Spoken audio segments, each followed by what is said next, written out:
Kembali lagi di channel kami, Jejak Bertuang. Kali ini kami akan membahas seputar pembelaan seekor anjing pada kedua sahabat Nabi.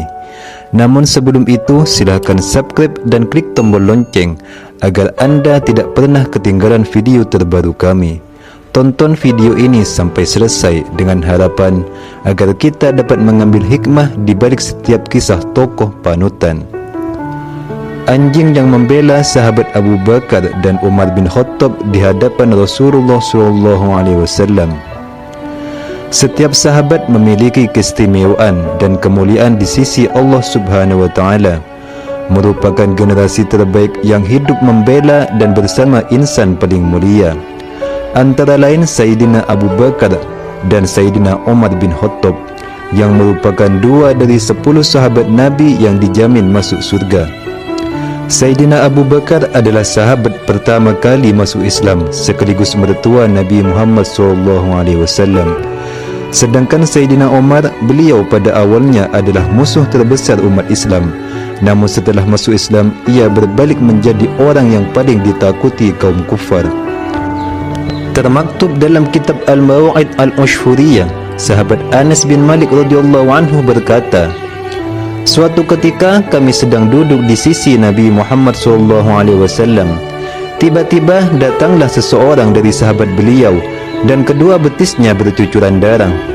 Lalu Nabi Muhammad SAW bertanya, 'Apa yang terjadi?' Orang itu pun menjawab, 'Wahai Rasulullah, sesungguhnya aku berjalan bertemu dengan seekor anjing betina milik fulan yang munafik. Lantas anjing itu menggigitku.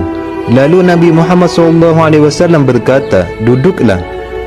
Orang itu pun duduk di hadapan Nabi Muhammad SAW. Tidak lama kemudian datang lagi seorang sahabat yang lain yang kedua betisnya bercucuran darah.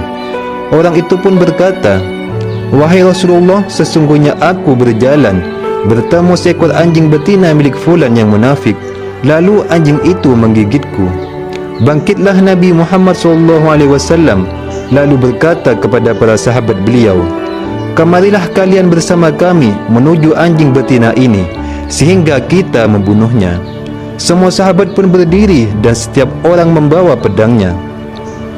Ketika para sahabat mendatangi anjing itu dan hendak menebasnya dengan pedang, anjing itu pun berdiri di hadapan Rasulullah SAW dan berkata dengan lisan yang fasih lagi lancar, 'Jangan engkau membunuhku, karena sesungguhnya aku adalah seekor anjing betina yang beriman kepada Allah dan Rasulnya.'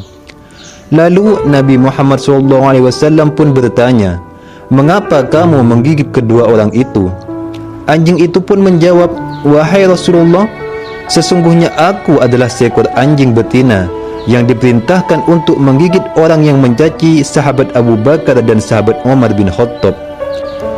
Nabi Muhammad SAW berkata, 'Wahai kamu berdua, apakah kamu mendengar apa yang dikatakan anjing betina itu?'